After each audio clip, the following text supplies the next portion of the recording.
Greetings, fellow Bioneers.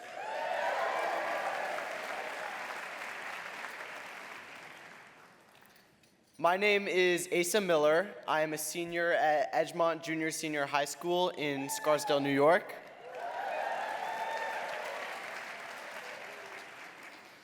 Actually, on my flight over here last night, I learned that I got accepted to UC Berkeley. So, yeah.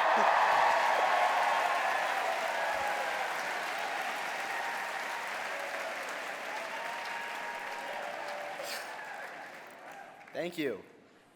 When I submitted my excuse to be here to my school attendance officer, she was like, "What is Bioneers?" right? And I sort of needed a way to put it shortly, and I said, Bioneers is like pioneers for biology. She then asked me, and I quote, "While you're there, could you find out if raw food is better for my dog?"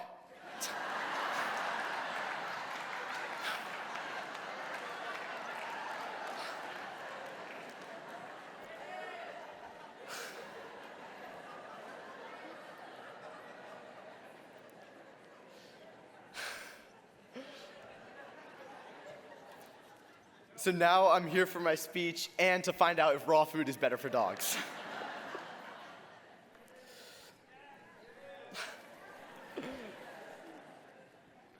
My scientific inquiry began my sophomore year of high school.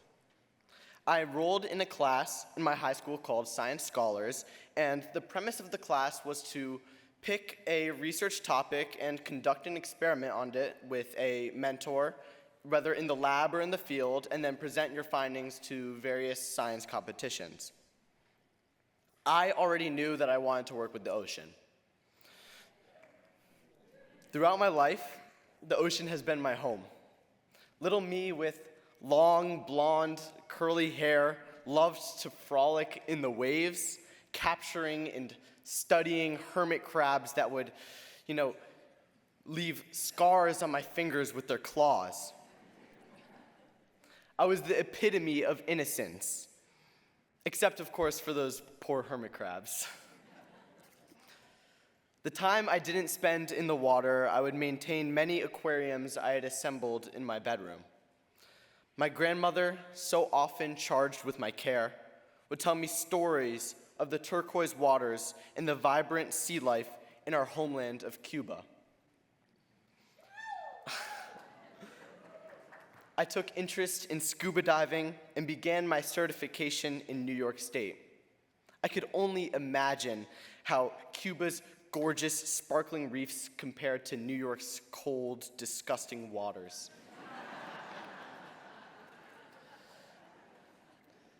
My grandmother bravely escaped Cuba in the 1960s after Castro came to power. She died of breast cancer when I was 10. With her cherished memories alive inside me, I made it my mission to return to my homeland to conduct research on its coral. After reaching out to a lot of places that would take me under their wing and spending just as much time convincing my parents, I came across a fledgling coral reef restoration effort in Matanzas off Cuba's northwest coast. One thing led to another, and before I knew it, I was in Cuba, meeting the team I would be working alongside for the next 6 months. Cuba was nothing like I expected. First, the country. Many think of Cuba as a poor, inescapable prison with a failure of a government.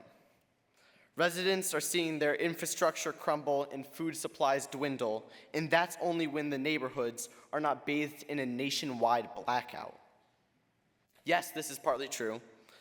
Allow me to tell you my personal experiences. My first trip was spent without running water. My host family formed a bucket brigade to fill our toilets. My second trip, I was bitten by a dog on the beach. This didn't bother my research team, as stray dogs pretty much ran the country. Around every street corner is like a Dr. Seuss book. Dogs of different shapes and sizes. only good news was that I couldn't scare myself by looking up possible effects of dog bites because there was no internet.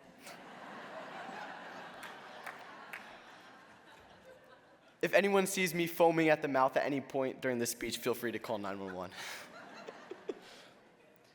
And on my last trip, I learned that the Cuban government had interrogated each member of my team about why I had been there. Was I bringing supplies? Was I bringing money? My team bravely denied these outlandish allegations, but now I do admit that I did bring some supplies from Home Depot. Cuba's coral reefs also defied expectations.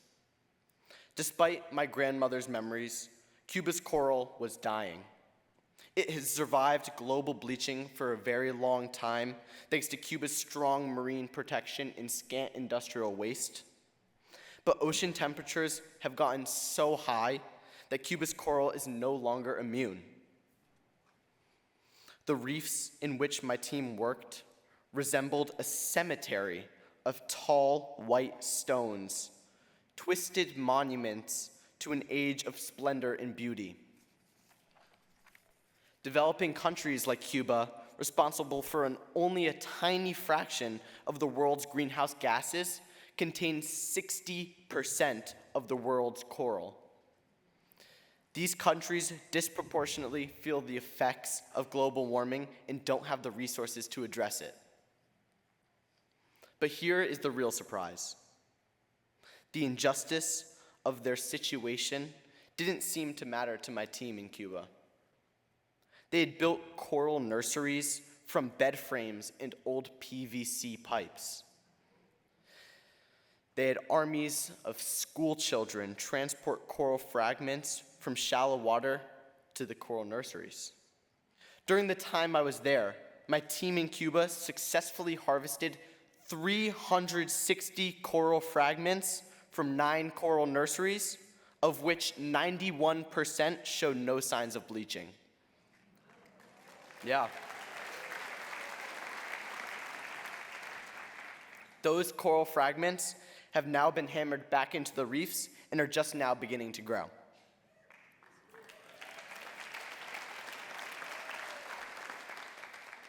So I bring back one lesson. I know that things might not seem so great here. There's a lot to blame for our current situation. In Cuba, it was the outdated infrastructure, the risk of disease, a useless and corrupt government. Here, well, you get the point.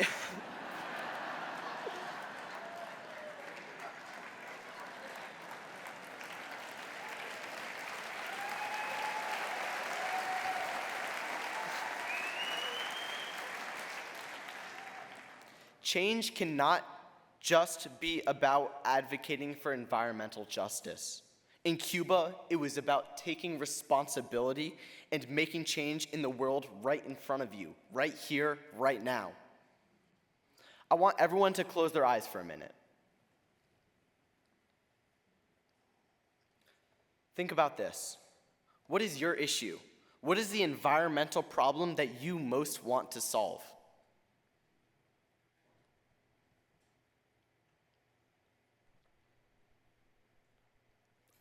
Open your eyes. What are you waiting for?